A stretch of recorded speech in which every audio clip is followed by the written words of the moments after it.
Hello दोस्तों, क्या हाल है? ठीक हैं आप? खैरियत से हैं? आज हम कुछ सेंटेंसेस देखेंगे, इंग्लिश टू उर्दू। मैं आपका बहुत शुक्रगुजार हूँ। I am very grateful to you. आपकी दावत का शुक्रिया। Thanks for your invitation. आसमान पर बादल छाए हुए हैं। The sky is overcast. अपनी शर्ट अंदर करो। टक योर शर्ट इन। ये दवाई बहुत कड़वी है। This medicine is very bitter. सब एक ही थैली के चट्टे बट्टे हैं। All are the chips of the same block. ये काम करवाओ। Get this work done. मैंने इससे साफ साफ कह दिया। I told him bluntly.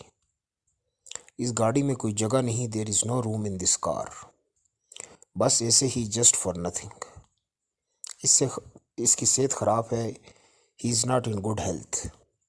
मेरे पास वक्त नहीं है। I am pushed for time. आज